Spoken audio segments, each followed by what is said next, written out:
It's almost like Apple has cheated physics with the new iPad mini with Retina Display because you're getting one of the sharpest screens on the market in a 7.9-inch tablet that's easy to use in one hand. And when you add in the A7 processor on the inside and the promise of 10 hours of battery life, spoiler alert, we got more, you have one of the best tablets on the market in the mid-size of that segment. At $399 though, the iPad mini with Retina Display is not cheap. So is it worth it? Yes, here's why.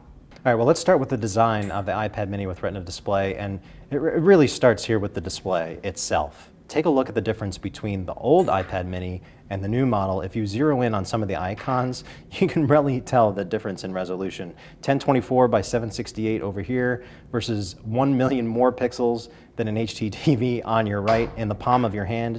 It's 2048 by 1536. It's in a lot more resolution than you'll get on, let's say, the HDX or the Nexus 7. In terms of the design, they're fairly similar. The iPad mini with Retina Display is a little bit heavier at about 0.7 pounds. This one is a little bit lighter on my left, but otherwise the design are fairly similar. This is a space gray model, which we actually like. All the buttons and everything else are in the same spot. You have the 5-megapixel iSight camera. There is one difference here on the back because you have an extra microphone slot here, and the advantage of that is that when you're having FaceTime calls, it'll try to cancel background noise, or at least try to eliminate it behind you. And then up front, the only thing that we're missing that we wish that we had that's on the iPhone is the Touch ID. You get the regular home button here. Otherwise, you have a very thin and light design with a gorgeous display. Although we love the display on the iPad mini with Retina Display, it's not necessarily the best on the market. Take a look at the iPad Air. It's on the left right here. When you look at the shot of the lizard, they're both incredibly sharp and you can make out all these little bubbles on the skin.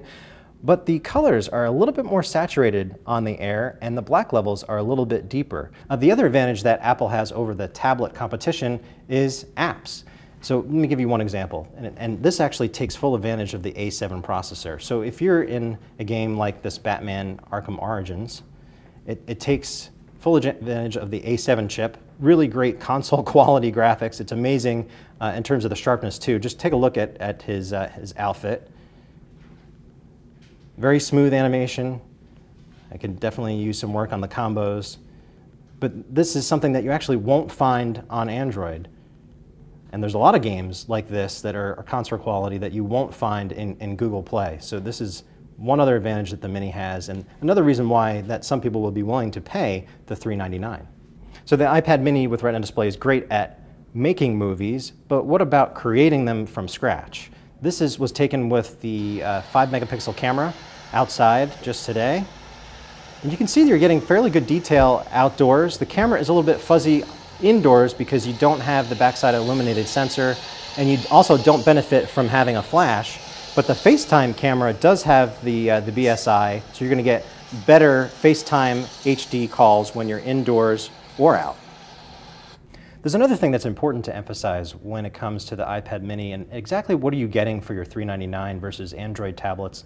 This just happens to be a 10-inch model, but take a look at an app like TripAdvisor. So on the left you see something that was obviously designed for larger displays, even though this is 7.9 inches, with the tabbed interface, and you have this pretty cool background. And over here on the right you have what is essentially a stretched out phone app, and this applies to a lot of other apps. Let's show you what Spotify looks like, which is one of the most popular apps in either Google Play or the iTunes Store.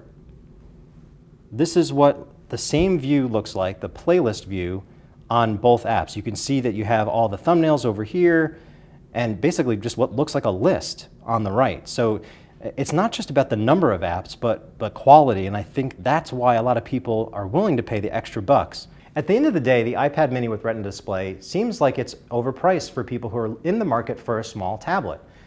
For $399, you can probably pick up a couple of small Android tablets that are 7 inches for the same price.